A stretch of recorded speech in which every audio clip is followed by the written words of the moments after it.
Bienvenidos hermanos a este espacio de Raíces de la Fe, donde llevamos en este día primeramente el gran júbilo de poder estar vivos, celebrar la vida, celebrar que somos gente, pueblo de Dios, que estamos buscando cada día de su presencia, regocijados, llenos de vigor, de ánimo, de esperanza, de fe. ¿Y qué les puedo decir? En este día, como todo Shabbat, nos regocijamos, nos alegramos de poder compartir con ustedes que nos reciben en casa.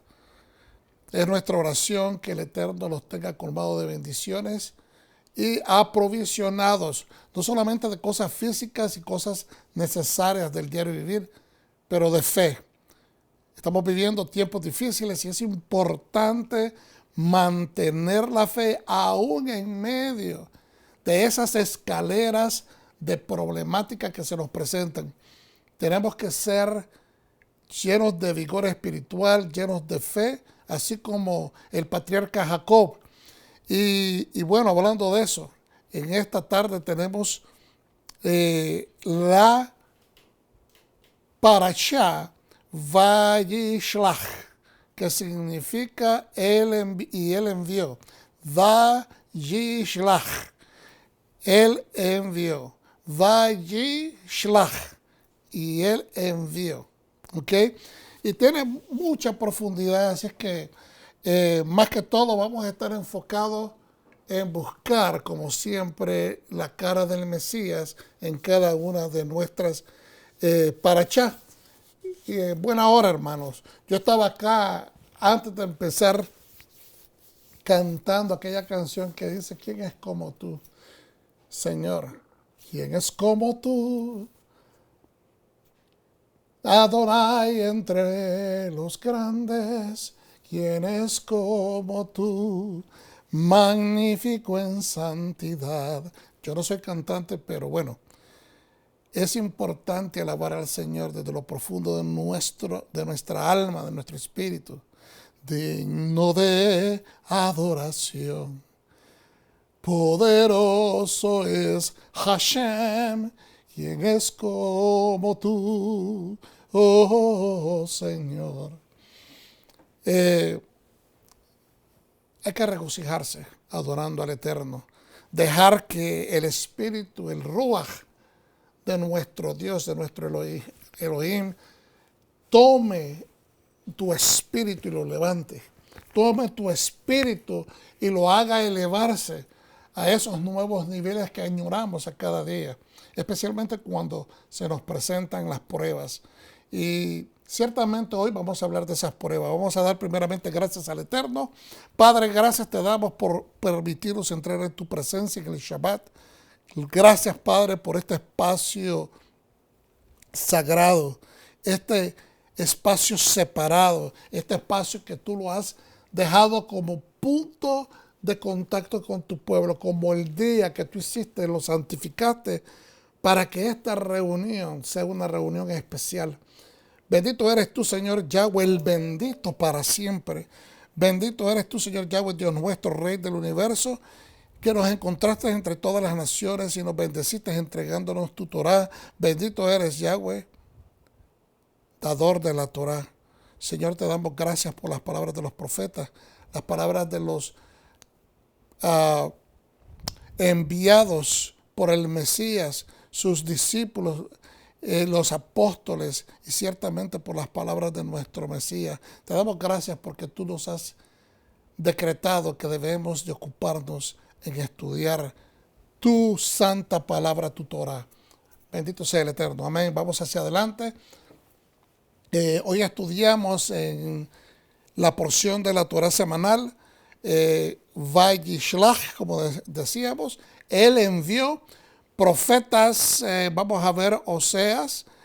Creo que en esta ocasión vamos a ver del 12 al del capítulo 12, versos 1 al 8. Y Abdías, vamos a ver algunos segmentos del 1 al 21. En el pacto renovado estaremos viendo algunos otros versos. Estos son los que normalmente se incluyen Pero vamos a ver algunos otros versos que están en esta ocasión más específicos a lo que estamos tratando de estudiar. Este es un resumen de la parashá, no voy a explicarlo, simplemente vamos a abordarlo para referencia. Génesis 32:4 al 36:43 son los capítulos que comprende esta parashá.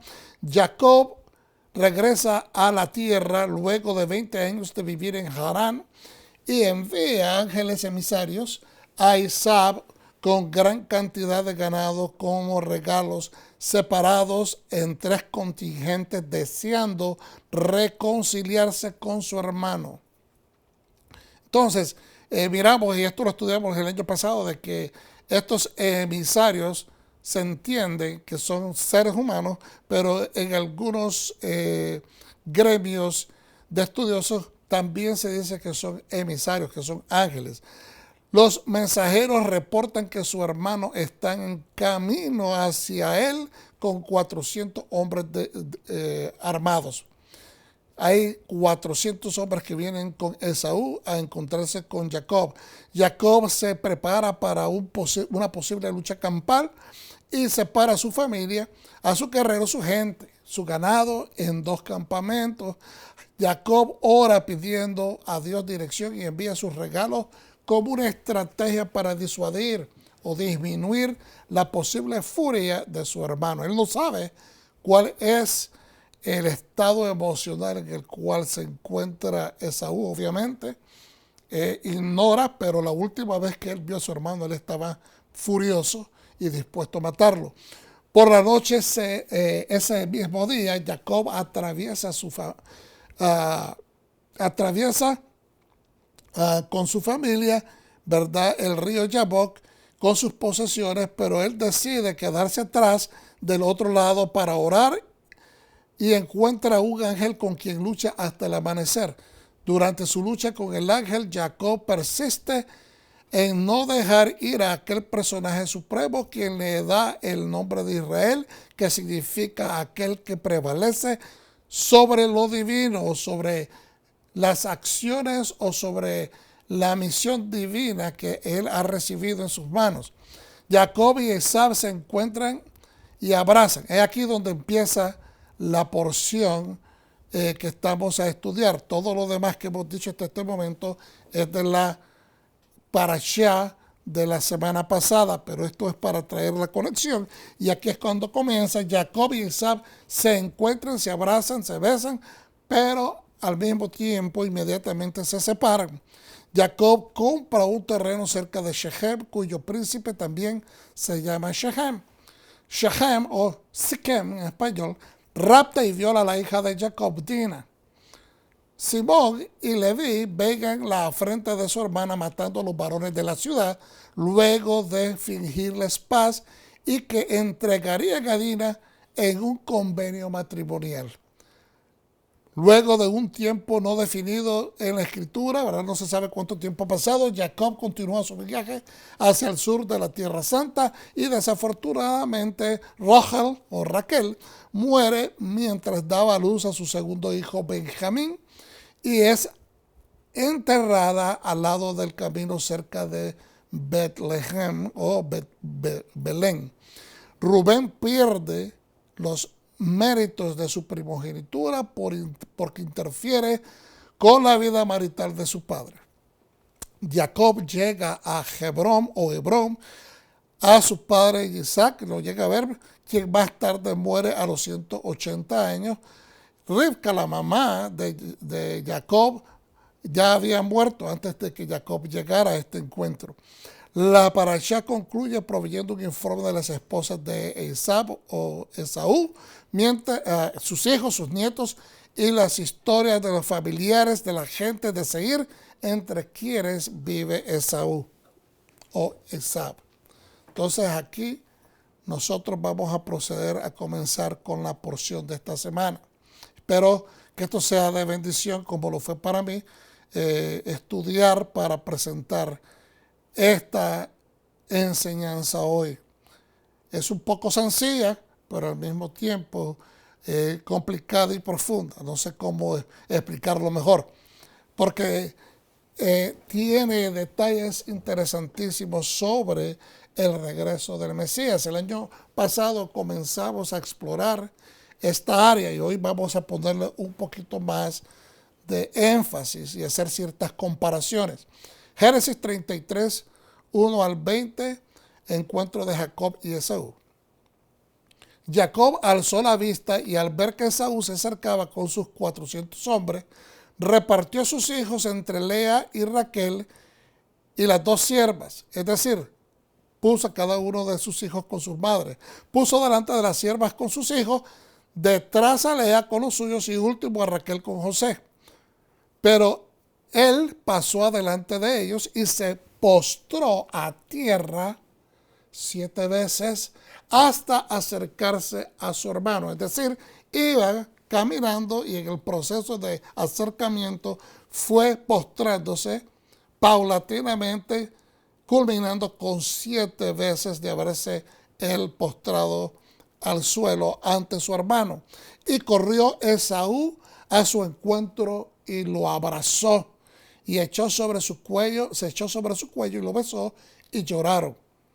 Cuando alzó sus ojos y vio a las mujeres y a los niños, él preguntó, ¿qué son estos tuyos? Y él respondió, son los niños o los hijos que Elohim ha regalado a tu siervo. Entonces se acercaron las siervas con sus hijos y se postraron. Igualmente se acercó Lea con sus hijos y se postraron. Y finalmente se acercó José con Raquel y se postraron. Hay aquí una consistente manifestación de respeto y reverencia. También una manifestación de humildad, porque obviamente Jacob está regresando a la Tierra Santa y lo que él procura es reconciliarse con su hermano, pero él sabe que humildemente tiene que buscar que su hermano le perdone, ya que él en la cuenta lógica de eventos en la mente de su hermano Esaú, a él le pertenecía la primogenitura, la autorización patriarcal, la cual Jacob eficazmente supo arrebatar de sus manos. Y en este momento pues él están procurando la reconciliación y hasta el momento todo lo que estaba planeando Jacob está trabajando, y esto lo entendemos que hay una hashkajá, hay una supervisión providencial.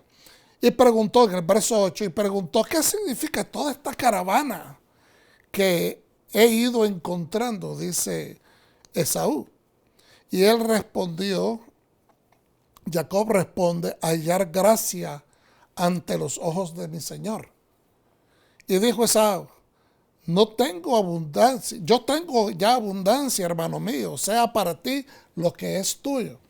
Pero Jacob dijo, no, por favor, si he hallado ahora gracia delante de tus ojos, toma el presente de mi mano, pues he visto tu rostro benévolo.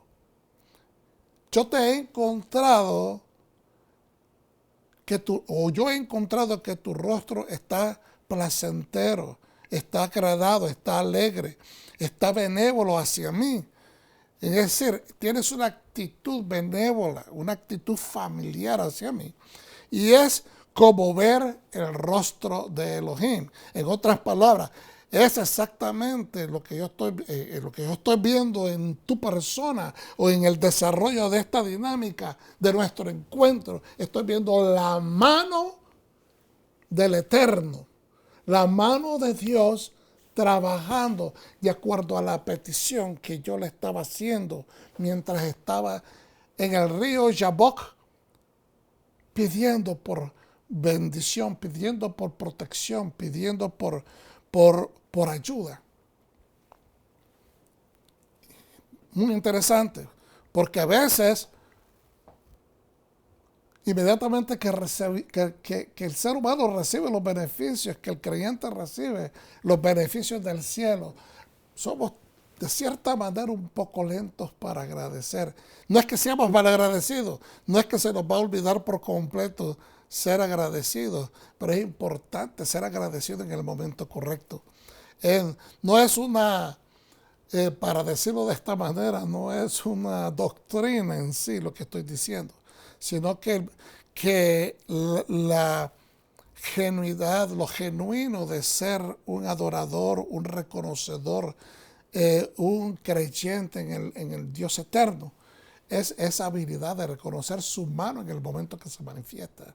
Sean los eventos pequeños o sean portentos grandísimos que el Señor haga por nosotros, es hermoso, es digno también de reconocimiento, porque todo ese agradecimiento pasa a ser como acción de justicia, la cual le puede conceder al creyente un estatuto de honor. Y pues no ser agradecido trae lo contrario. En el verso 11 continuamos. Acepta, te ruego, mi presente que fue traído para ti. Acepta, te ruego. Este presente, mi regalo que fue traído para ti, fue puesto, confeccionado, fue arreglado específicamente para ti. Pues Elohim me ha favorecido. Nuevamente el reconocimiento del Eterno. Porque tengo de todo, y le rogó con insistencia, y él, Esaú aceptó. Luego dijo, partamos y marchemos, yo iré delante de ti. Le dijo Esaú. Pero le contestó Jacob, mi señor sabe que los niños son delicados y que tengo ovejas y vacas que están criando, y si las fatigan, en un día podría morir todo el rebaño. Pase ahora, mi señor, le dice Jacob a Esaú, delante de tu siervo, y yo me iré con lentitud al paso del ganado que va delante de mí y al paso de los niños, hasta que llegue a mi señor en Seir, es decir, hasta que lleguemos a tu casa que está localizada en Seir. Y dijo Esaú, dejaré ahora contigo parte de la gente que viene conmigo. Pero él respondió, es decir, Jacob respondió, ¿esto para qué? Haya gracia a ojos de mi señor. En aquel día Esaú regresó por su camino a Seir. Es decir, Jacob le dijo, no es necesario. Por favor, déjame ir solo, no necesitas dejar gente acá de tu gente con nosotros. Y Jacob partió hacia Sucot y edificó una casa para sí. Esto es al otro lado del Jordán. E hizo cobertizos para su ganado. Por eso llamó a aquel lugar Sucot, esos corrales. ¿Okay? Por eso llamó a aquel lugar Sucot. ¿Por qué? Porque fue un lugar placentero donde pusieron sus tiendas. Sucot es tiendas. Esto es importante entenderlo. Que este lugar, Sucot, llega a manifestarse o a establecerse en esta parte de la escritura como decir, fue un tiempo de celebración. ¿Por qué? Porque acaba de pasar la situación bien tensionada, porque él no sabía cuál iba a ser la respuesta de su hermano, si iban a terminar en una batalla campal, si iba a haber sangre derramada entre hermanos. Y es aquí de que no sucedió nada de eso. Se abrazaron, se besaron, lloraron, se reconciliaron. Y aunque insistió Esaú, Jacob también insistió en no permitir de que Esaú lo disuadiera de su camino, de sus planes, o que lo convenciera de hacer aquello que Esaú quería hacer. Le dijo, como acabamos de mencionar, voy a dejar gente contigo, pero tampoco aceptó eso. Algunos sabios dicen que posiblemente o con certeza Jacob no confiaba completamente en su hermano Esaú. y no necesariamente muy lejos su corazón estaba de esta situación, porque también se dice lo mismo de Esab, de que él no era completamente sincero, porque hay una verdad, emociones bien fuertes que no se habían resuelto.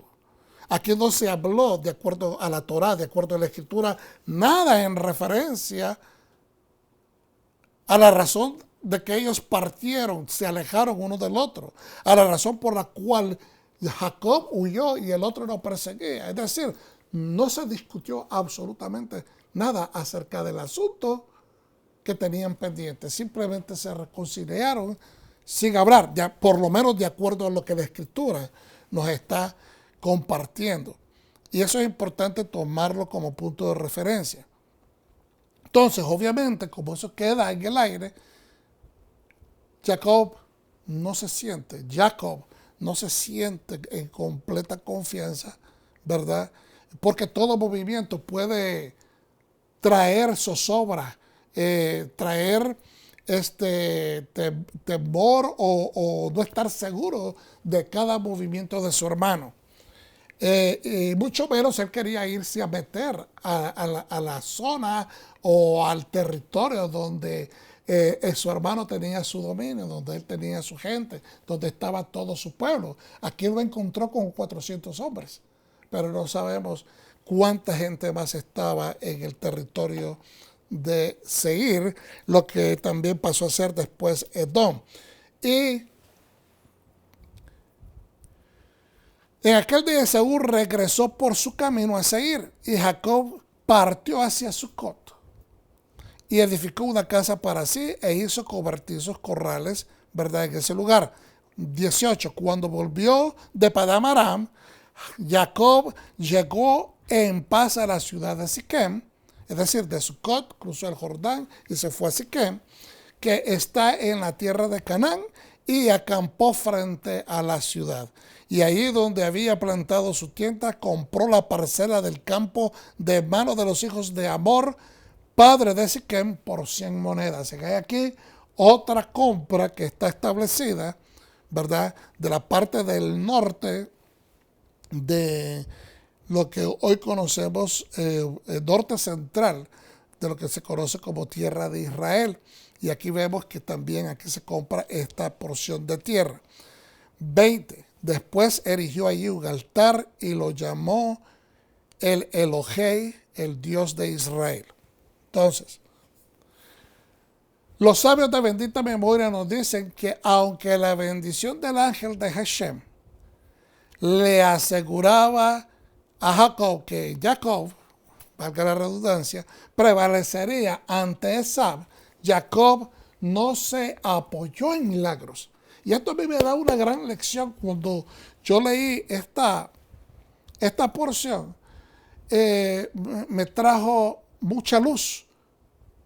Porque hoy en día, y tengo que ser sincero, en un tiempo de mi vida, en aquellos momentos cuando yo empezaba a conocer a mi Salvador, a Yeshua HaMashiach, a Jesucristo, el Hijo del Dios viviente, el que vino a derramar su sangre para el perdón de nuestros pecados.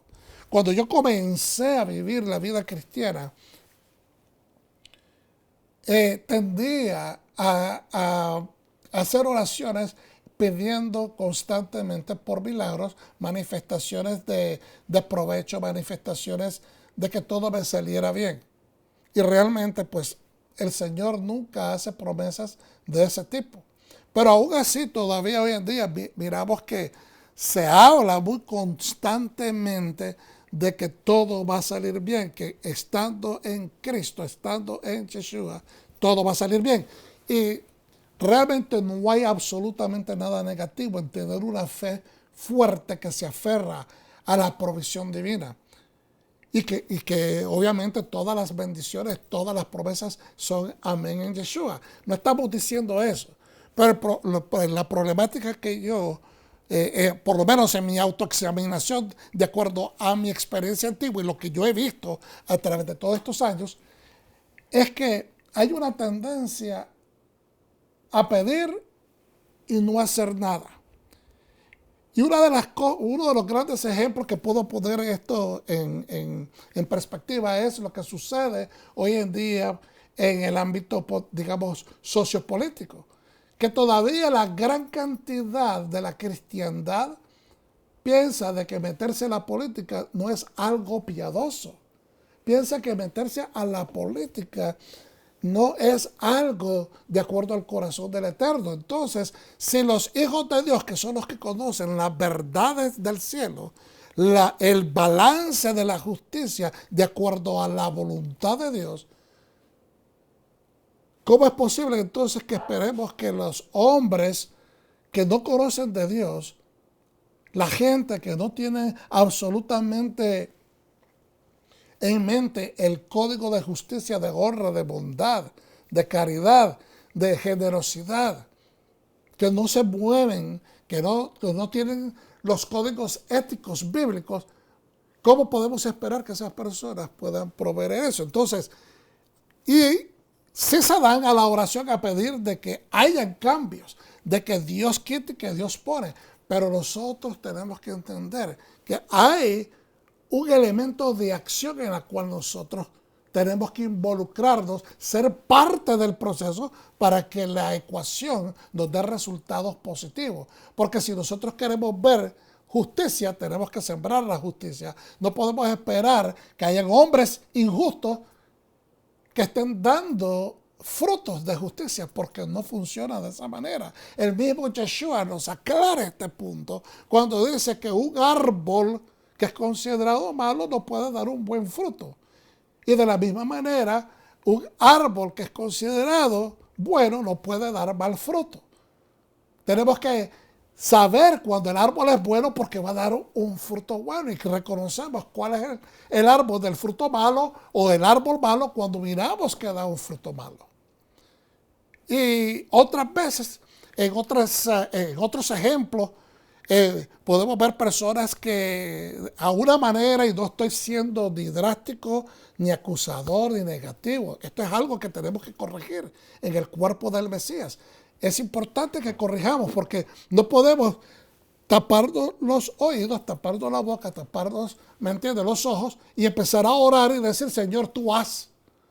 Porque somos nosotros los que estamos llamados a poner los enemigos del Eterno debajo de sus pies. Y no necesariamente todo el tiempo tiene que ser a través de guerras. Tiene que ser a través de guerra espiritual, pero también a través de acciones piadosas, porque esas son las que siembran amor. Y si sembramos honra, amor, justicia, paz, gozo, todas esas cosas van a producir porque son árboles de vida, van a producir frutos de vida. Entonces, para mí esto fue un comentario que hacen los sabios que trajo toda esta dinámica de pensamientos. Y es cierto, tenemos que involucrarnos, tenemos que dejar de ser inertes, tenemos que ser más metidos en las cosas de accionar allá en el mundo, no dentro de la iglesia nada más, no dentro de nuestras casas, no dentro del gremio de los creyentes, pero ser más testigos allá afuera, ser más activos testigos allá afuera. Entonces tomó decisiones proactivas él en vez de quedarse simplemente a esperar milagros. Porque ciertamente el ángel le dijo, todo te va a ir bien. ¿Cómo sabemos que le dijo eso el ángel, verdad? Porque eso no está literalmente escrito de esa manera en la escritura, en la Torá. Pero le dice, tú has vencido al hombre y también has vencido en las cosas de Dios. Es decir, tú vas a vencer. Tú estás pidiendo por una protección de parte de Dios y te estoy diciendo que de aquí en adelante ya no vas a ser llamado Jacob, vas a ser llamado Israel y vas a vencer en esta situación. Ya le había dado a Jacob la garantía que todo iba a salir bien con Esaú, pero también le dice, tú vas a vencer también en el plan que Dios ha puesto en tus manos. ¿Cuál era el plan? Bueno, como patriarca, él tenía que desarrollar la nación, o sus hijos los tenía que mantener, que estuvieran dentro del perímetro de la voluntad, de la voluntad divina del Eterno. Entonces él no solamente se queda a esperar el milagro, sino que toma decisiones proactivas, basadas en estrategias de sabiduría. Porque el ángel ciertamente no le dijo, tienes que hacer esto, tienes que hacer lo otro, tienes que hacer acá.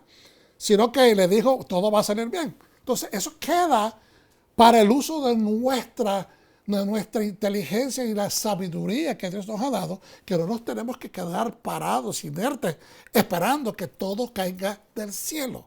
Hay que hacer, hay que moverse. Todo tomó estas decisiones proactivas basadas en estrategias de sabiduría, experiencia, sabiendo que Dios estaba con él. Tenemos que saber que lo que estamos haciendo es también dentro de la voluntad del Eterno, que no estamos violando ningún código de la Torá, ¿verdad? Porque lo opuesto a quedarse inerte y esperanzado a que todo sea resuelto por el cielo. Inclusive eso es en contra de la voluntad de Dios, quedarnos inertes, no hacer algo porque aquel que sabe hacer el bien y no lo hace, le es tomado por pecado, le es tomado por falta. Y en este caso, Jacob tenía una familia grande que proteger, primeramente a su familia, después a sus hombres y también a su propiedad, a su ganado, a todo lo que él poseía. Radak, David Kimchi, que es un rabino francés de la época medieval, nació en el 1160 y murió en el 1235, fue un comentador y filósofo de la Torá, y él comenta que Jacob dividió estratégicamente su gente junto a sus hijos con sus respectivas madres. Eso lo vimos cuando leímos la porción, teniendo en cuenta que el amor maternal serviría de estímulo para que estas mamás hicieran todo lo posible para salvar a sus hijos. Imagínense, si él tiene la expectativa de que sus esposas van a asegurarse de proteger a sus hijos correspondientes, y él está haciendo todo este arreglo, cuánto más él está lleno de, no de preocupación, pero está inquietado por toda esta situación. Como padre, como jefe, como patriarca, tiene que tener un peso bastante fuerte en sus hombros, emocional y espiritualmente. Y si eso fuera imposible, hablando de que las madres pudieran proteger a esos hijos por medios naturales, ellas serían las indicadas para orar por la ayuda, pidiendo ayuda de Hashem. Es decir, acción primero, Jacob, y también oración.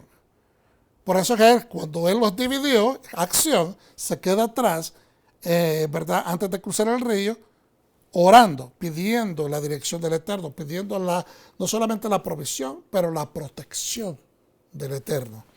Los sabios comentan que Jacob se puso entre ellos y Esab. Es decir, él fue adelante de su gente mientras Esaú se aproximaba. Y la Torá dice claramente en este capítulo que Jacob se puso al frente de ellos. Esto quiere decir que los sabios pensaron que la primera estrategia fue ponerse entre ellos y Esab para que en caso de producirse un ataque, la peor embestida recayera sobre él y la familia pudiera escapar. Todas estas cosas son decisiones que se están tomando porque él no sabe lo que espera de su hermano. Él está incierto de la actitud de su hermano hacia él. Este tipo de estrategias de calculaciones militares, porque eso es prácticamente una estrategia militar la que él está utilizando, no se hace de repente, hermanos. Esto no se hace de repente.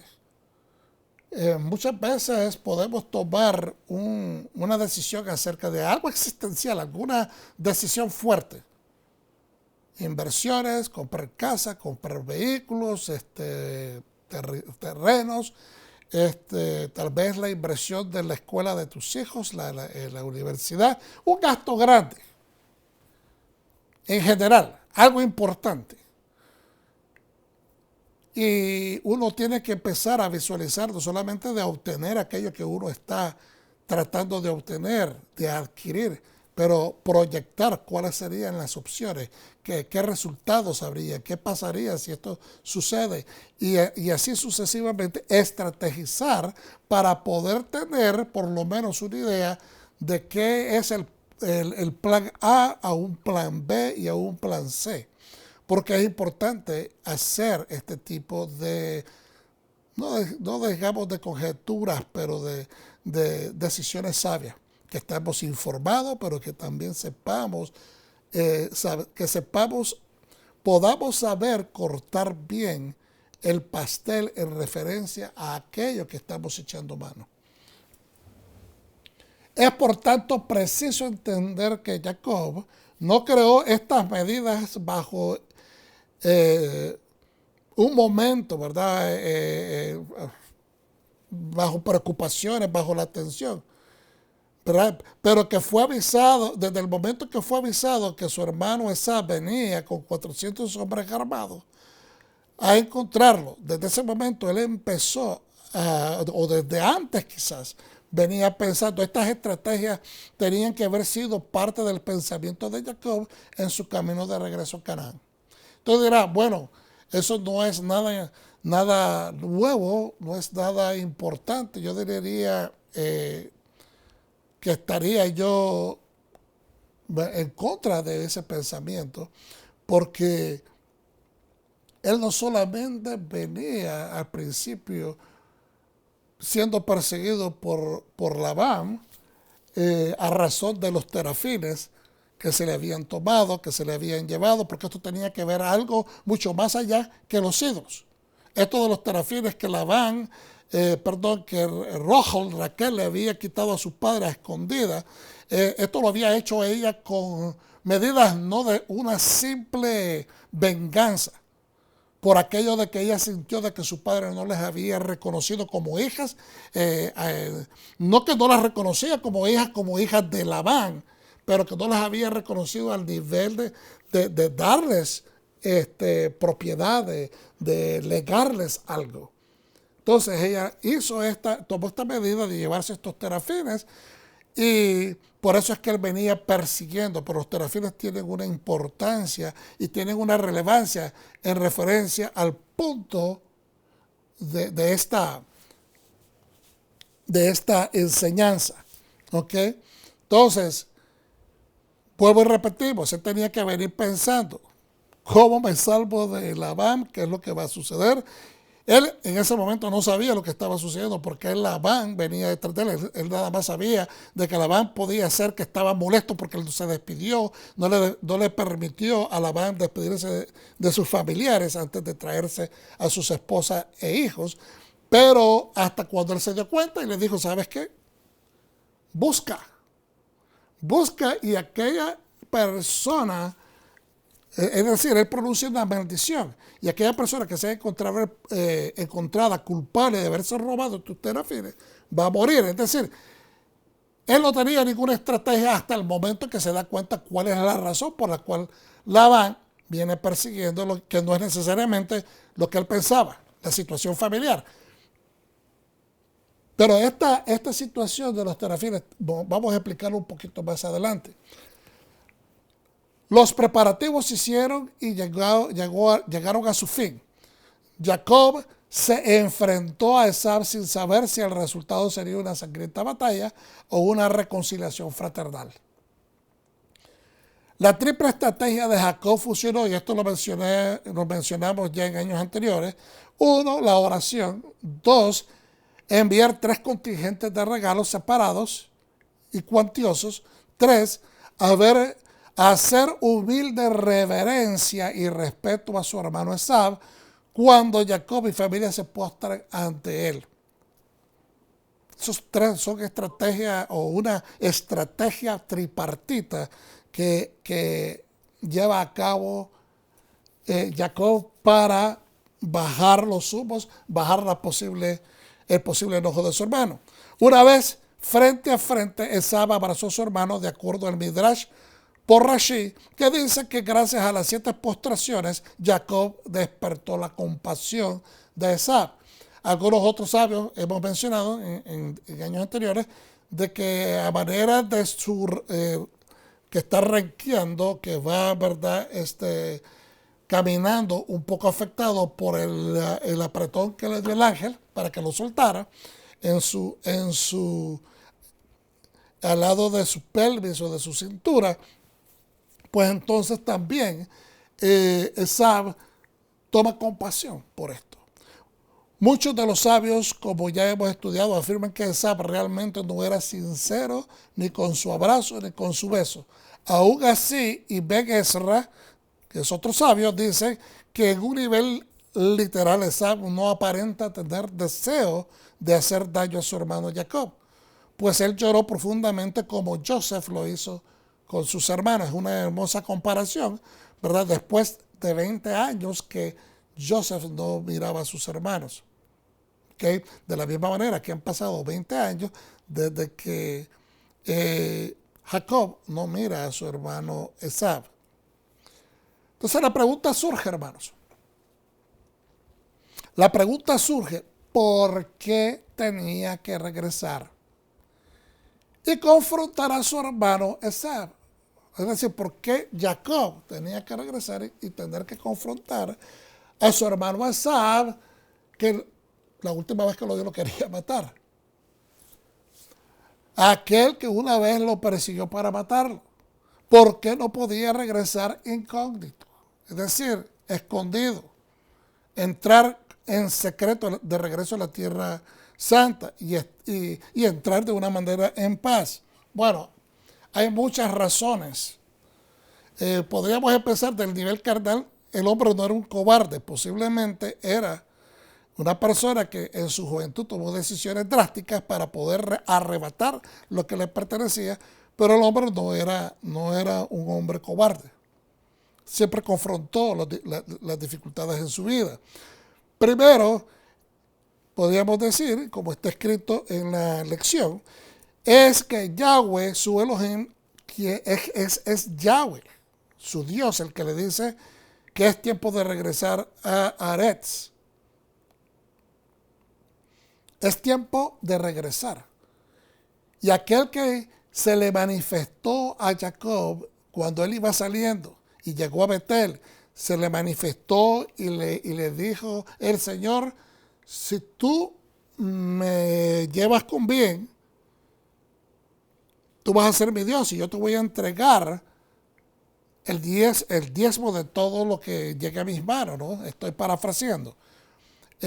Segundo, regreso al primer punto. Entonces, si es Dios el que le está diciendo el tiempo de regresar, él no tenía por qué dudar de que la mano de Dios iba a estar con él. Obviamente que la fe se purifica en nosotros a través de la vida, a través de las situaciones y las aplicaciones que nosotros vamos tomando en la vida. Por eso es que no es que, ok, Dios me habló y yo creo que Dios me va a llevar de la mano y me va a proteger, porque las emociones están en nosotros, las tensiones surgen en nosotros, los peligros surgen y aún aunque tengamos fe, esa fe va a ser puesta a prueba. ¿Okay? Entonces, segundo punto, tenía que regresar a su padre Isaac, regresar a su tierra y su parentela, por decirlo de verdad, y a su herencia, y el único lugar donde su patriarcado tendría valor y eficacia. Es decir, él podía ser un patriarca de nombre allá en Harán. Labán sabía que él tenía el patriarcado, porque esto es una conversación familiar que se debió de haber llevado a cabo en muchas ocasiones. ¿Okay? Pero el punto es que ese patriarcado o ese poder del primogénito no era eficaz en ningún otro lado. Él tenía que regresar a la Tierra Santa y dentro de ese mismo punto, pues, llevar a cabo el plan de Dios. Tenía que regresar a su familia, confrontar a su hermano, a su pasado y resolver las áreas de conflicto para seguir hacia adelante con el plan divino. Él no podía darle la espalda al pasado, porque si no se resolvía el pasado, él no podía continuar hacia adelante. Iba a ser como una piedra que está entre su pie y el zapato que iba a estar molestándole todo el tiempo. Es más, el haber entrado escondido y no haberse anunciado y no haber mandado notificar a su hermano, se hubiese convertido en un acto de cobardía, en un acto también de, de no tomarlo en cuenta nuevamente, poniendo más peso a aquella traición que sentía Esaú. Iba a exacerbar. Entonces, ¿qué estoy diciendo con esto? Que a veces evitamos cosas y tratamos de ser evasivos con situaciones en la vida. Los seres humanos, los creyentes en general, no queremos pasar ese momento vergonzoso porque nos sentimos inadecuados, nos sentimos fuera de lugar. Y entonces evitamos abordar situaciones que tenemos que abordar. No se trata de valentía, no se trata de ser fuerte, no se trata de ser decidido, se trata de ser, de reconocer que el respeto, la dignidad, la honra, y más que todo representar bien a nuestro rey, ¿ok? Es importante, porque si nosotros lo mal representamos, aunque nosotros digamos, este soy yo, nos mal representamos, nosotros lo estamos mal representando a él. Y en este caso, para efectos del plan de Dios, tenía él que confrontar su pasado, no dejarlo a la deriva. Tercero, tenía que regresar a su tierra porque estar fuera de ella es como para un pez estar fuera del agua.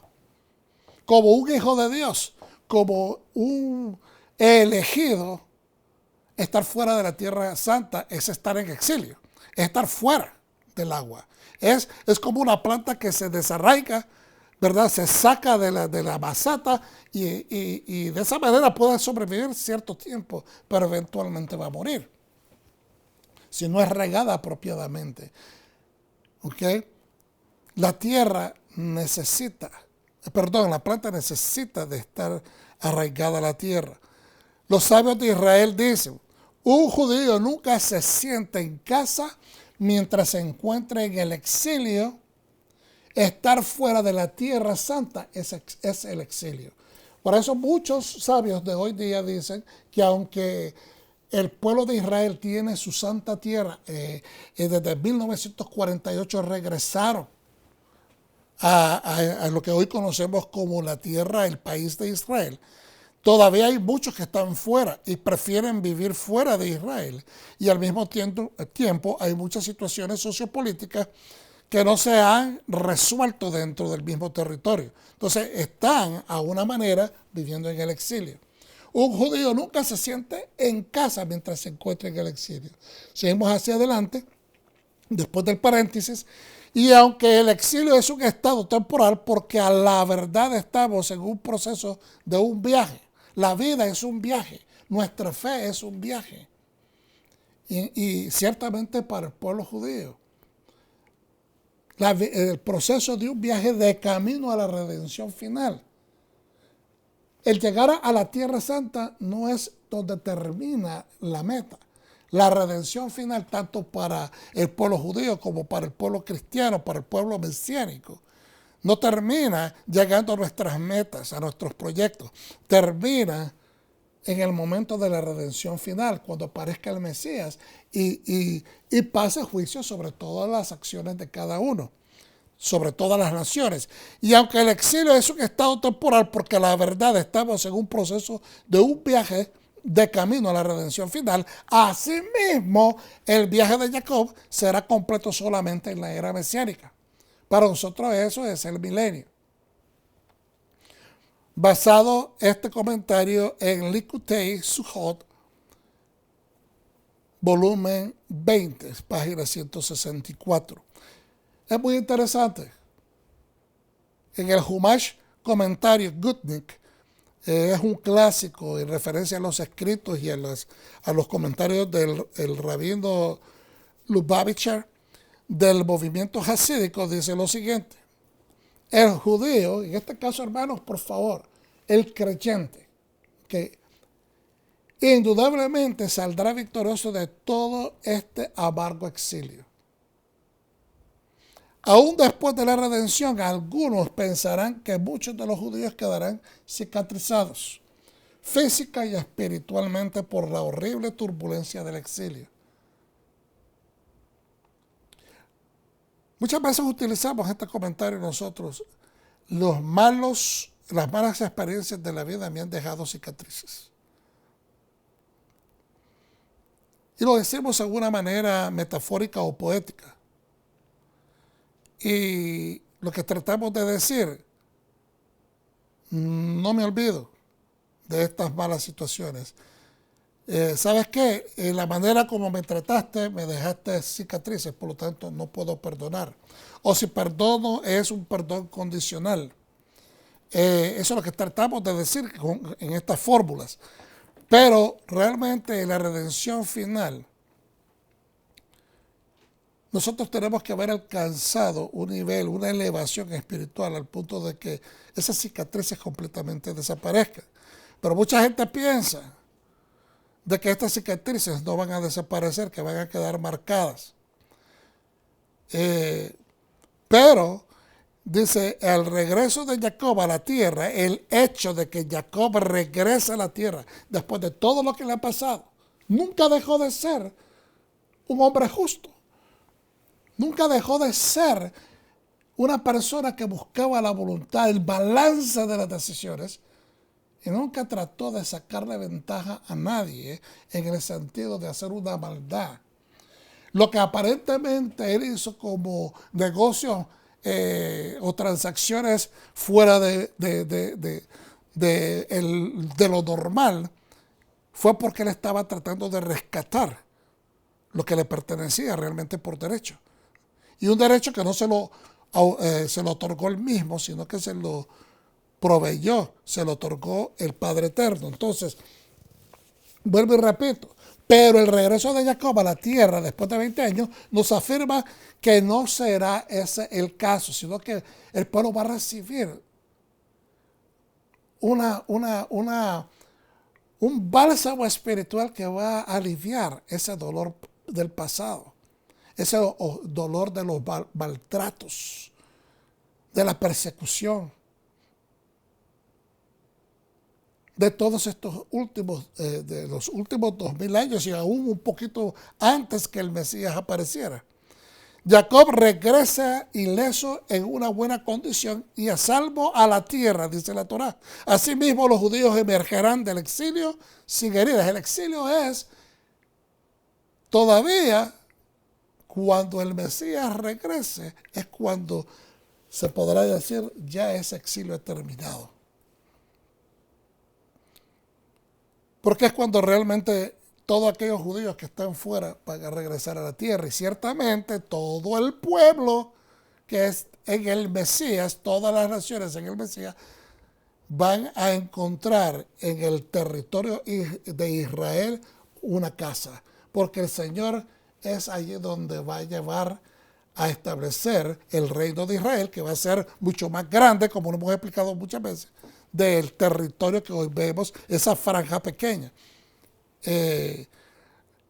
Los mapas que se confieren o que se reflejan el tamaño de Israel son impresionantes, porque comienzan desde el delta del río Nilo al lado oriental del río Nilo hasta llegar a Irak, hacia el norte, casi allá por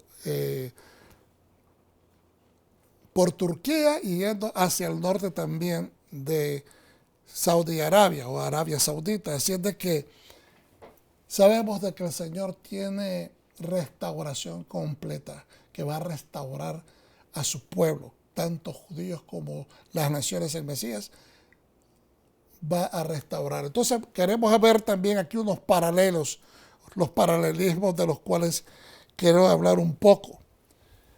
Vamos a ver el respeto y el temor y el tributo de Jacob hacia Isaac y la visita de los magos o magis, que son hombres sabios, expresando su reverencia, su adoración y entregando sus obsequios, de los cuales 3 en específico son mencionados en la Escritura: oro, incienso y mirra.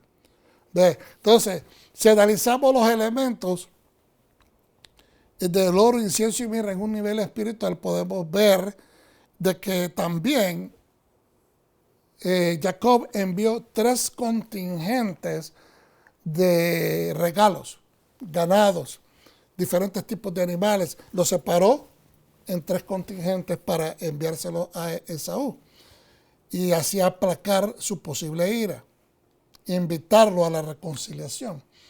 Y estos 3 regalos, pues obviamente nosotros sabemos que son diferentes animales. Llevó camellos, asnos, vacas, ovejas, etcétera.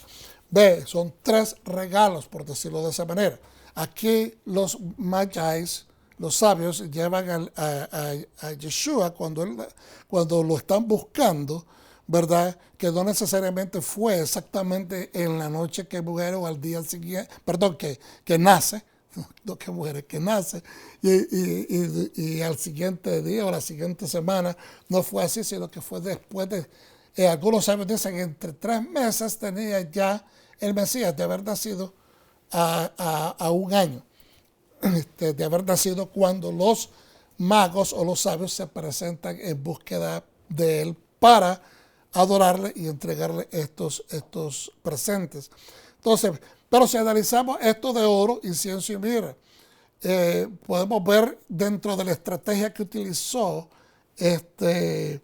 Jacob, y que las leímos anteriormente, fue enviar regalos, ¿verdad? Él oró en el río Yabok, después envió regalos y también rindió respeto. Okay, entonces en esto podemos decir que el incienso, pues normalmente se habla de incienso, que nuestras oraciones son incienso. Él oró en el río Yabok, mandó oro, es decir, regalos, algo de valor, y él envió regalos cuantiosos y caros, que como es el ganado, en aquellos días era parte importante del desarrollo económico de un pueblo o de una familia. Y mirra, que obviamente habla de machacar esas hierbas para extraer ese olor tan especial, y eso también refleja la humildad, el humillarse, no humillarse en un sentido negativo, pero la humildad, reconocer, ¿verdad?, nuestras faltas, reconocer y ser aleluya, como es la palabra, Baruch Hashem, ser sensatos y ser mansos. Nada más esa interesante comparación. Hay también una escondida dualidad profética de los gemelos Esaú y Jacob. Okay. ¿Y por qué decimos una dualidad profética? El año pasado hablamos un poco acerca de esto, de que ciertamente necesitamos a veces ser fuertes, ser rígidos, ser disciplinarios, ser decididos cuando se toman ciertas decisiones, especialmente cuando uno está criando hijos, saber tener un balance de Geburah, de fortaleza, y de Hesed, de misericordia, de gracia. ¿Ve? Y es así como dicen los sabios judíos, de que Dios ha creado este mundo, lo ha mantenido en un balance. Y es muy interesante porque cuando miramos a Esaú, la mayor parte del tiempo se interpreta que Esaú es un hombre completamente malo. Y queremos decir, sí fue desobediente, sí fue una persona que tenía ciertos defectos en su carácter o ciertas debilidades. Era contradictoria a la voluntad del Eterno. Pero tenemos también que recordar que fue un hijo criado por los mismos 2 padres Sadik, como lo fueron Rebeca y Isaac. Entonces, son los mismos padres y algo tiene que haber extraído Esaú en su espíritu, en su alma, en su mente, en sus acciones, que reflejaban que venía de una familia de justos. Obviamente miramos esto, pero la mayor parte del tiempo es puesto en una luz negativa. Pero si miramos de que en este aspecto, cuando Él venga, no sabiendo a profundidad ni a ciencia cierta si Él albergaba todavía en su corazón algún tipo de enojo en contra de su hermano Jacob,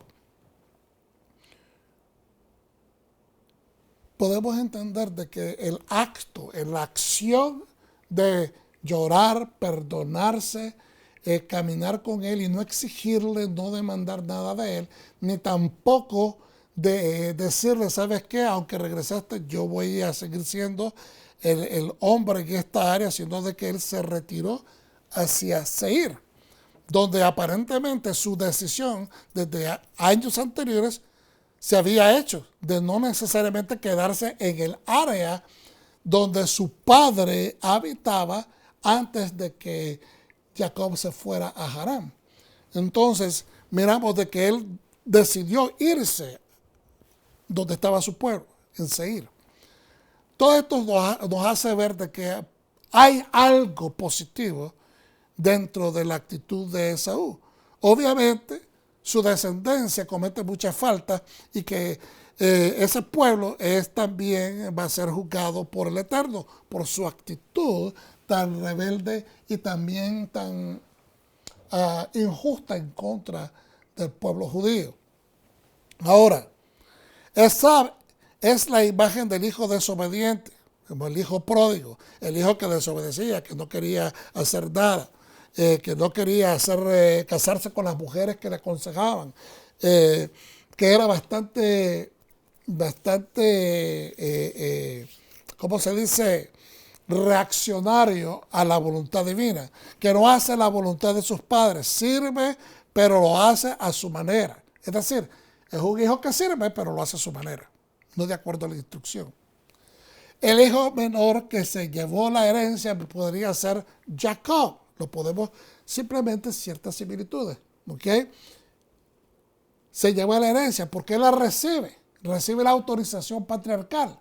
Y usted dirá, él se fue prácticamente con las manos vacías.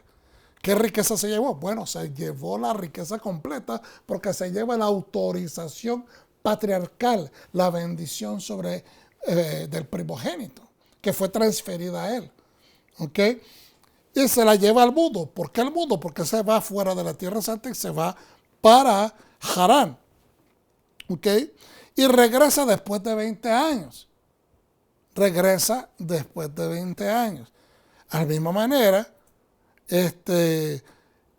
si nosotros vemos el pueblo mesiánico, el pueblo cristiano que está regresando, ha redescubierto las raíces hebreas, las raíces judías de su fe, está empezando a regresar a entender que es importante viajar y visitar la tierra, reconocer lo que es el pueblo de Dios, reconocer al pueblo judío como el hermano mayor, reconocer de que la Torá no es algo del pasado, que la Torá ha estado siempre vigente, que nunca Dios, ni mucho menos el Mesías, ha tomado la decisión de erradicar la Torá, porque es el eje de toda la palabra de Dios. Sin la Torá no hay Nuevo Testamento, no hay hechos de los apóstoles, no hay hechos de los profetas. Es la Torá a la cual ellos están obedeciendo. En ningún momento se dijo, ni por el Espíritu, ni mucho menos el Mesías, tratar de claudicar o caducar, o como él mismo lo dijo, yo no he venido a abrogar la ley.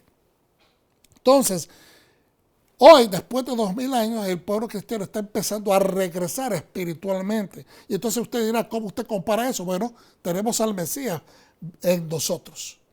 Nosotros estamos en las naciones, no vivimos en Israel, pero proféticamente y espiritualmente hablando, nosotros estamos regresando hacia el pueblo, hacia la tierra, hacia entender cosas acerca del templo, a buscar, a escudriñar aquellas cosas que se nos prohibieron. Por lo tanto, entonces estamos regresando a una verdad que ahora pasa a ser una verdad existencial y hemos entendido que jamás debimos haber sido apartados de ella, porque nos ha revivido el entendimiento de cosas que no entendíamos, nos hace revelar, nos trae entendimiento de cosas que estaban completamente oscuras fuera de su contexto. Entonces ahora, es decir, vuelve en la historia del hijo pródigo, vuelve el hijo arrepentido que no encuentra descanso para su corazón. Está completa, tenía la riqueza, pero se le ha vuelto insípida porque la despilfarró, ¿verdad? Como dice en la historia del hijo pródigo. Pues ahora, en el caso del Yeshua que vive en nosotros, lo hemos vestido de diferentes vestiduras, lo hemos hecho hacer o tomar parte en acciones culturales que son completamente contrarias a la voluntad que especifica el Padre en la Torá. Es decir, en algunas tradiciones cristianas, no estoy acusando a nadie, por favor, hermanos, mi corazón no es hacer controversia, mi corazón es revelar estas cosas porque es importante entenderlo. Si las tradiciones, las culturas, los regionalismos, los nacionalismos, todas estas cosas que forman parte de nuestro folclore, hemos llenado los aspectos de nuestra cristiandad con este montón de diferentes cosas, pues entonces a veces esas cosas están contrarias a la voluntad de la Torá. Entonces, no podemos traer de regreso a un Mesías que no es kosher para la voluntad de Dios. Entonces nosotros estamos con el Mesías dentro de nosotros, que lo hemos vestido de diferentes cosas, hemos empezado a desvestirlo y a vestirlo apropiadamente, hemos regresado a observar ciertas cosas que antes no observábamos y hemos empezado a seguir la voluntad del Padre. Es decir, anteriormente estábamos desobedeciendo como Esaú, casando nuestro Mesías con mujeres ajenas, con costumbres ajenas, con arrugas ajenas, con manchas ajenas. Eso es lo que significa manchas y arrugas, se refiere a la infección cultural que va contraria a la voluntad de la Torá, que es la prescripción del Padre. Entonces ahora, al regresar nosotros, estamos haciendo que el Mesías regrese a su tierra y empiece a ser reconocido. Hay muchos judíos que están viniendo al conocimiento de Yeshua y aceptando a Yeshua como su Salvador por el testimonio que están haciendo aquellas personas cristianas que han regresado a la Torá. Espero que sea bien claro. Entonces, volvemos arrepentidos entendiendo que hemos cometido una falla, pero fue una falla cometida sin ningún deseo de hacerla, porque es como nos enseñaron. No podemos ir diciendo, me enseñaron mal, pero justamente la profecía dice que vamos a heredar enseñanzas infructuosas que nuestros padres nos dieron, pero no es para culpar a los padres, para que entendamos que esto viene de antes de nosotros, que esto se ha perpetuado por prácticamente 1700 años. Entonces, nosotros en Yeshua, regresando a la Torá, entendiendo entonces ahora el plan profético dentro de su contexto. Entonces, otras comparaciones que podemos hacer. Esab busca a Jacob para matarlo porque él ha tomado la bendición de su primogenitura y patriarcado. Jacob tiene que huir a Harán, fuera de la tierra. Ya lo mencionamos. Herodes busca al niño rey para destruirlo, pues piensa, él le va a quitar, ¿verdad?, el reino. Joseph, Miriam y el bebé huyen a Egipto fuera de la tierra. Esa es otra de las paralelismos. ¿Okay? Jacob está huyendo porque el hermano lo quiere matar y tiene que salir fuera de la tierra a Harán.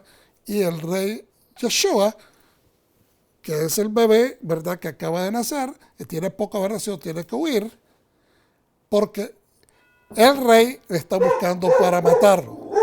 Ahí me perdonan de que en este momento se oye lo que es normalmente en una casa. Nos tocaron el timbre. Vamos a continuar. Y a su regreso, después de 20 años, en su angustia y temor de confrontar a Esab cara a cara, Jacob ruega a Dios y un ángel le aparece quien le asegura que él vencerá al hombre y en las cosas divinas.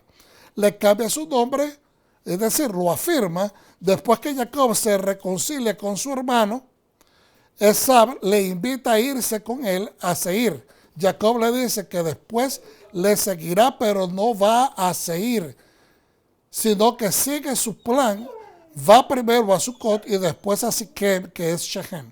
Entonces podemos ver acá de que las similitudes son bien claras cuando lo comparamos con lo siguiente.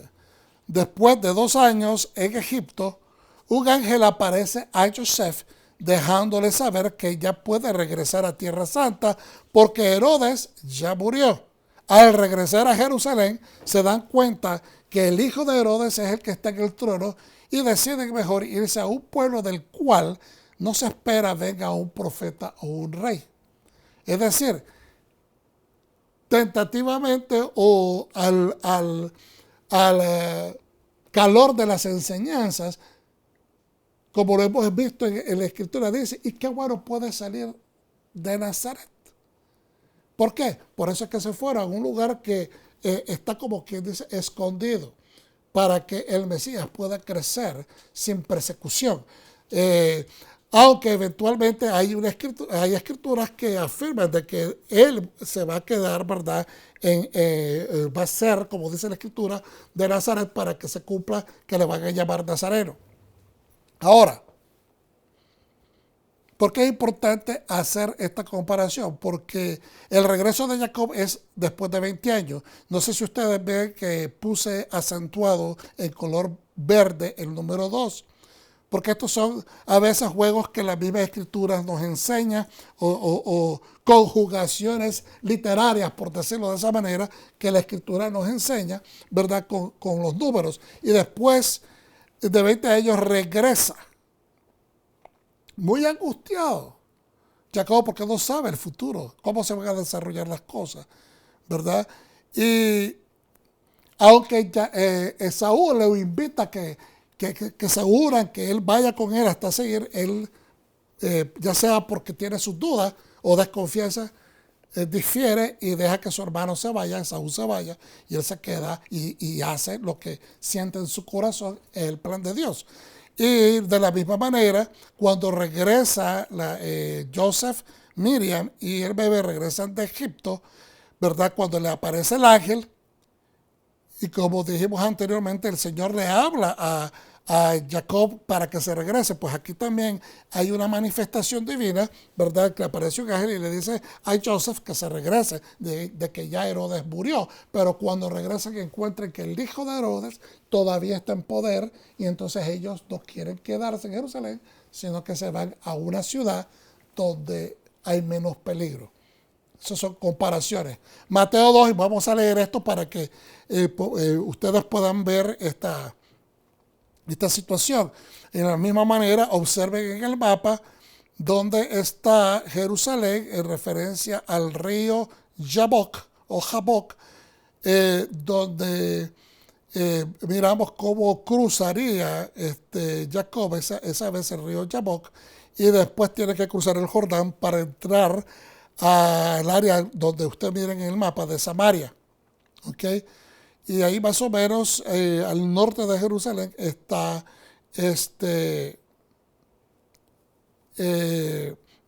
esa área de Jabbok.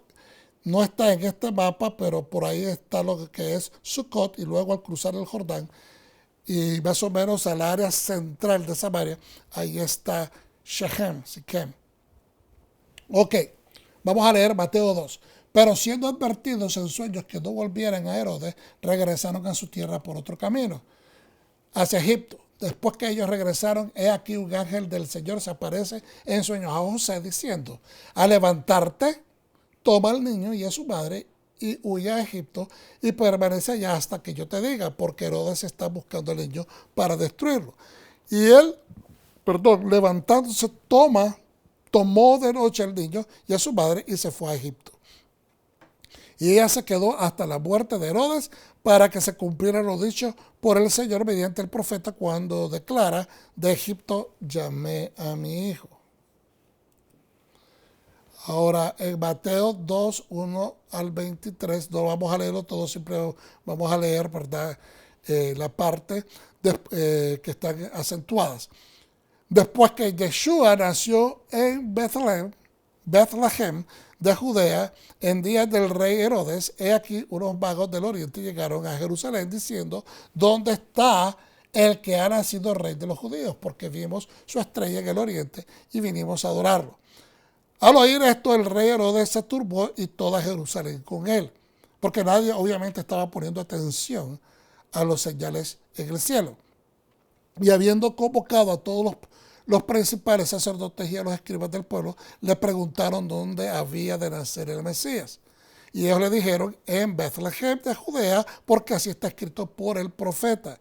Y tú, Bethlehem, tierra de Judá, de ningún modo eres la menor entre los príncipes de Judá, porque de ti saldrá un caudillo que apacentará a mi pueblo Israel.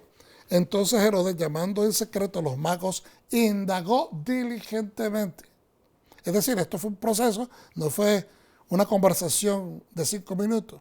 Indagó diligentemente, los cuestionó. Los cuestionó, los entrevistó de parte de ellos el tiempo de la aparición de la estrella. Estaba haciendo los cálculos para más o menos establecer el tiempo del nacimiento. Porque si ellos llegaron, ¿dónde está el rey que ha nacido? Obviamente ya nació. ¿Okay? Y enviándolos a Bethlehem, dijo, informarse diligentemente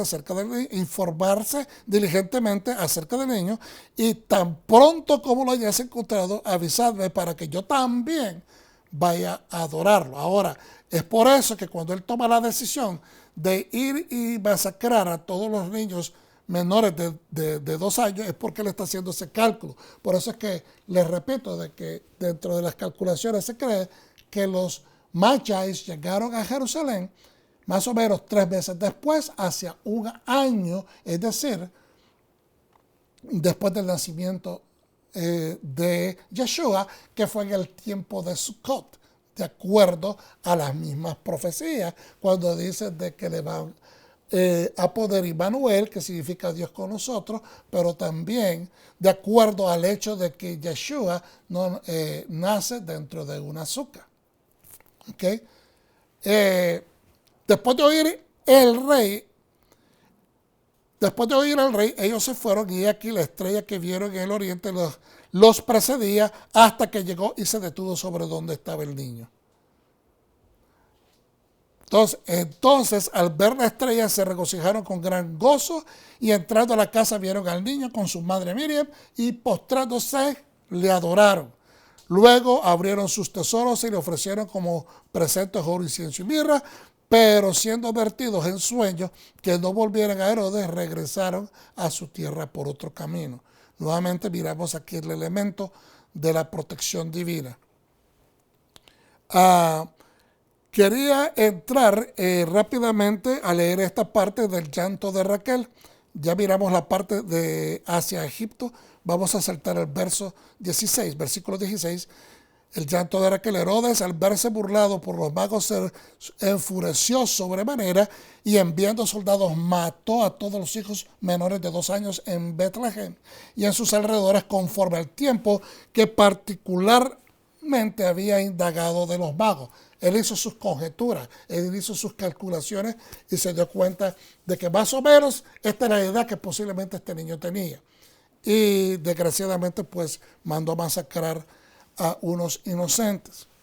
Ahora, dentro de los Midrashim, tenemos, con permiso, voy a salir un momentito de cámara.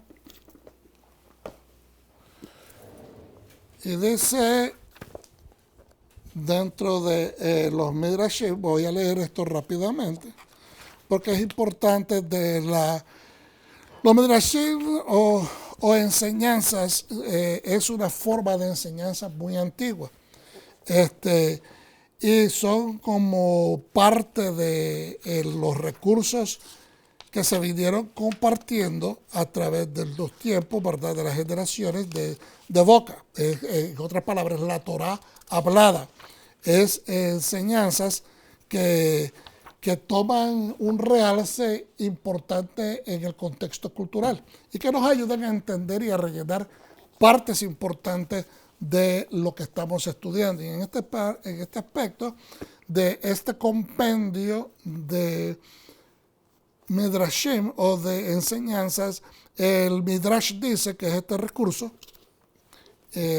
basado en el libro de Génesis, en página 286 comienza, dice: Rachel muere y es enterrada en el camino. Cuando Isaac y su familia se aproximaron a la ciudad de Betlehem, de Belén, Rachel culminó su embarazo, dio a luz a trillizos, dice acá, un varón y dos mujeres, pero falleció en el parto. No se da más información de esto. Obviamente la escritura nos dice que nos habla nada más de Benjamín. ¿Okay? Esto simplemente lo estoy compartiendo porque es algo interesante. No tenemos estos recursos a mano porque obviamente son recursos judíos. Por eso es que lo estamos trayendo a este alcance, porque es importante. ¿Okay? Voy a saltar algunos párrafos y dice: cuando Rachel fue juzgada por la corte celestial durante el parto, no se le encontró descuidada, ¿verdad?, en el cumplimiento de ninguno de los 3 mitzvot importantes, pero se le encontró culpable por un asunto distinto. Resultó que Jacob había maldecido a quien hubiera robado los terafines, objeto de idolatría de Labán. En Génesis 31-32. Ahora, en el momento del parto, cuando el acusador, ¿verdad?, está acusando, la maldición contra Rachel se cumple. La madre moribunda llamó al recién nacido Ben-Oni, que en arameo significa hijo de mi pena, porque murió durante su nacimiento, pero su padre inmediatamente lo llamó Benjamín, hijo de mi diestra, de mi derecha, para convertir su nombre de un mal augurio a uno bueno. Jacob enterró a Rachel en Betlehem, en el sitio donde falleció. Sobre su tumba colocó un monumento para el cual cada hijo trajo una piedra. Con permiso, voy a buscar un poquito de agua. Después de hablar un tiempo, uno necesita pues hidratar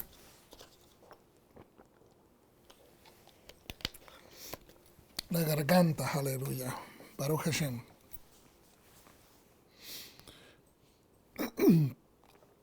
Trajeron, ¿verdad?, cada hijo una piedra. Jacob colocó las piedras una encima de la otra hasta formar un monolito y finalmente colocó una piedra arriba de todas. ¿Por qué Jacob no llevó a Rachel a la cueva de Macpela para enterrarla junto con las otras matriarcas? Esto es una pregunta que estoy seguro no solamente yo me la hice, se la han hecho miles de estudiosos cristianos. ¿Por qué él no la llevó? Se han hecho muchas conjeturas, muchas posibilidades, muchas ideas. Pero esto es de parte del pueblo judío, desde la antigüedad. Y dice: antes de morir, Jacob explicó a su hijo Joseph la motivación de su conducta, porque Joseph sugirió a su padre que objetaba el entierro de Rachel en la vera del camino, diciendo: te prometo que así como tú deseas que tu madre descanse en la cueva de Macpela, así yo hubiese deseado que fuese enterrada allí. Y le dice Joseph: ordénalo ahora, insistió Joseph, y yo trasladaré su cuerpo para enterrarle en la cueva de Macpela. Entonces le dice Jacob: no puedes hacer eso, hijo mío, contestó Jacob, porque yo la enterré en el cruce del camino de Betlehem, de acuerdo con un mandato divino.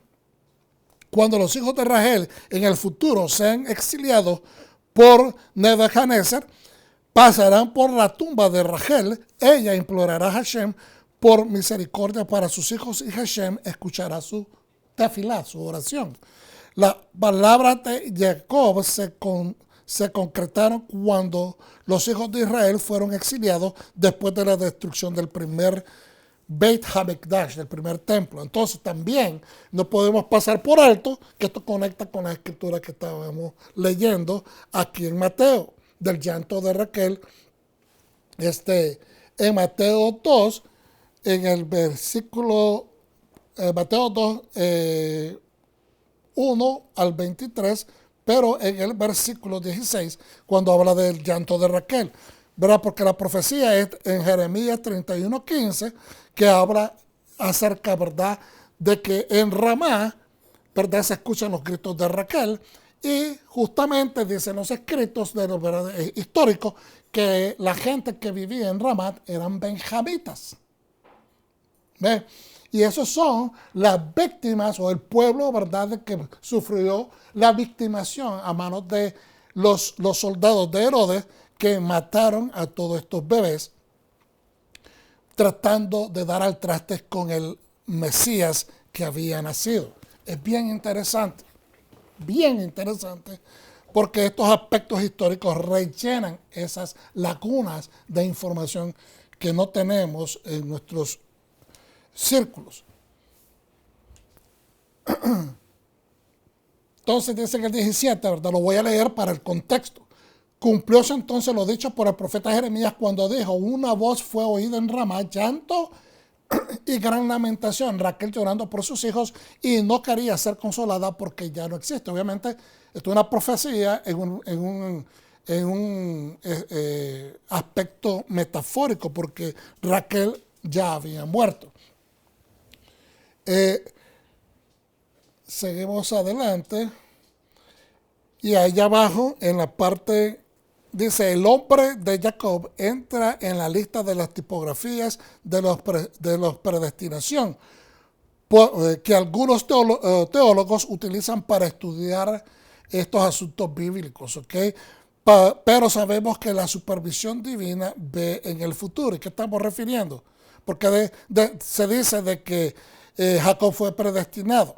No es que sea predestinado, sino de que Dios, que puede ver el futuro, puede ver el pasado, está en todos los tiempos, pues puede saber estas cosas. Y Romanos 9:13 dice: porque la palabra de la promesa es esta: por este tiempo vendré y Sara tendrá un hijo. Y no solo esto, sino también al concebir Rebeca de Isaac nuestro padre, porque no habiendo aún nacido ni habiendo hecho algo bueno o malo, para que el propósito de Dios permaneciera conforme a la elección, no por obras, sino por el que llama, es decir, por la misericordia de Dios, que es el que elige, le fue dicho: el mayor servirá al menor, como está escrito: a Jacob amé, mas a Esaú no preferí. Jacob está mencionado como el héroe de la fe en Hebreos 11. El patriarca como una sombra mesiánica, aún con todos los errores de Jacob, hermanos. Yahweh Elohim mismo no se avergüenza de las fallas de Jacob, un hombre como todos nosotros, ¿ok? Porque el mismo Dios se llama el Elohim de Jacob en Éxodo 3:6, 4:5, 2 de Samuel 23:1, Salmos 22, Isaías 2:3, o el fuerte de Jacob, Salmos 132:2. En Mateo 8:11, nuestro Señor Mesías, Yeshua, menciona que Jacob tendrá una mesa de honor justamente con sus padres y que ahí van a llegar, ¿verdad?, los honrados de las naciones. En los textos de Nusi, documentos antiguos encontrados durante una excavación en Nusi, la antigua ciudad mesopotámica al suroeste de Kirkuk, en Irak, ubicada cerca del río Tigris. Los textos son principalmente documentos legales y comerciales. También se han visto como evidencia en la antigüedad y veracidad de ciertas partes del Antiguo Testamento. Es decir, estos documentos encontrados, que son realmente de negocios, documentan y afirman las transacciones de las cuales habla la Biblia, no directamente de lo que habla la Biblia, pero la manera como se dan estas transacciones. Entonces sirven de un pulsor o de un indicador de que lo que habla la Biblia es algo verdadero. ¿Ok? Y esta arqueología, que comenzó desde 1896 al 1925 y que culmina en el 1941, cuando se descubren todas estas tablas o estos documentos, demuestran la veracidad de muchos rasgos de la vida antigua, especialmente del periodo patriarcal, en particular del tiempo de Jacob.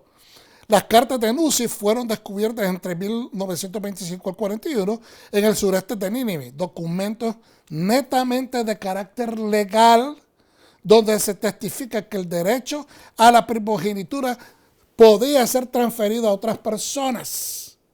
¿Okay? Se cita en esas cartas un caso un caso cuyo pago de transferencia o este negocio de transferir una primogenitura fue a cambio de 3 barcos. ¿Okay? Entonces, aquí miramos, por eso es que Abraham le dice a Dios: Señor, no me has dado prole, y el que va a heredar mi casa va a ser este Damaseno o Damaseño Eliezer, porque era el hombre de su derecha, de confianza, era el que él había creado y hasta cierto punto adoptado como un hijo. ¿Ve? Entonces le dice el Señor: no, vas a tener hijo y va a ser a través de tu mujer. Continúo leyendo estos recursos. Por otra parte, en estos documentos se ilustran las relaciones familiares entre Labán y su yerno. En estos documentos encontrados surge información, ¿verdad? Porque Labán y obviamente Jacob eran personas de renombre, surgen como evidencia. Se habla de Labán y de su relación con su yerno. También se habla de los terafines, y es aquí donde anteriormente lo iba a mencionar, pero quise esperar este momento para contextualizarlo correctamente. También se habla de terafines parecidos a los que Rachel hurtó de su padre. Los terafines eran los dioses de hogar, es decir, en aquellos tiempos habían dioses del hogar, dioses de familiares, dioses de la región, dioses de la nación, ¿verdad? Debido a que Labán tenía hijos varones, el robo de los terafines en relación a sus derechos de primogenitura familiar fue un acto de daños graves. Es decir, los terafines familiares bendecían la bendición tanto del patriarcado o el padre como de aquellos hijos que recibían la bendición de la transferencia, ¿verdad?, patriarcal o la transferencia tribal de los derechos como el primogénito. Por eso, al robarse los terafines, Raquel, sabiéndose o sintiéndose ofendida por las acciones de sus padres, que no fueron reconocidas ellas como hijas, las trató como cualquier cosa. Entonces se enojó y se robó los terafines. En otras palabras, se trajo la legalidad. Se trajo la documentación, por decirlo así, de la legalidad y la bendición sobre sus hermanos, sobre el primer hijo varón que tuvo Labán, que eran obviamente menores que estas hijas mujeres. Entonces, era un daño grave. Por eso ahora entendemos que no es el asunto nada más de te me llevaste a las hijas sin despedirte, sino de que la razón eran los terafines, que significaban la bendición sobre la familia y la bendición legal sobre el hijo que iba a heredar la primogenitura. Y por eso se dio a perseguir Labán a Jacob.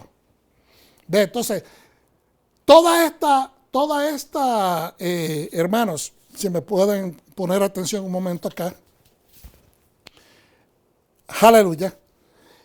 Esta parashá se refiere genuinamente y directamente, todo es sobre la primogenitura. Y usted dirá, ¿dónde está eso? Está intrínseca entre todo lo que leemos, porque la razón por la cual se fue Jacob fuera de la tierra santa, se fue hacia Harán, fue a razón de la primogenitura, porque él la tomó por la fuerza, por decirlo de esa manera, y se fue porque estaba huyendo de su hermano. Luego tiene que regresar a causa o a razón de la primogenitura. Luego miramos el incidente en Génesis 34, 1 al 31, el rapto de Dina, ¿verdad? El abuso que ella sufre. Después la piden en mano para que se case por Siquem, ¿verdad? Pero ya es demasiado tarde, y aunque el padre Jacob es un hombre de paz, no quiere meterse en conflicto, no quiere establecer una reputación negativa de ser una persona sanguinaria, una persona que no quiere paz, que llega como un guerrero matando gente, ¿verdad? Y no quiere ser percibido, se lo reclama a los hijos, ¿ok? Los hijos le recuerdan a su padre de una manera de que esta no es la manera en otras palabras, ofender a la familia, ofender a su hermana, ¿verdad? Desvirtuando su virginidad y no se hace de esa manera. Y ellos, la falta que ellos cometen es hacer a aquellos hombres entrar en el pacto, porque ellos les pidieron que entraran en el pacto de la circuncisión. Les hacen sentir que son parte del pacto y después ellos los matan. Una vez de que ellos pasan a ser del pacto, ellos están rompiendo. Es por eso que se los reclama su padre. Pero todo esto tiene que ver con la primogenitura. Y usted preguntará, ¿cómo? Bueno, si se desvincula o se desvirtúa la pureza de la línea genética del Mesías, porque se mezcla la sangre con otras personas que no estaban de acuerdo al plan de Dios, ciertamente con cananeos, que desde la antigüedad hay una maldición sobre esos pueblos cananeos, entonces se iba a desvirtuar. Y es importante que entendamos esto. Los hermanos hicieron una maldad o una decisión muy drástica, pero de la misma manera se mantiene la limpieza del proceso del desarrollo de la nación. Y hasta aquí vamos a llegar hoy. No quiero sobreextenderme. Espero que esto haya sido de algo interesante. Dejamos pendiente a Abdías y también las profecías de Oseas para más adelante, quizás mediados de la semana. Hermanos, gracias por su atención. Espero que haya sido de mucho interés esta información. Y más adelante compartimos puntos interesantísimos. Dios me les bendiga y el Eterno les ampare. Hasta pronto. Me despido yo, el pastor Gabriel Garán de Raíces de la Fe. Pueblo de Dios, Shalom.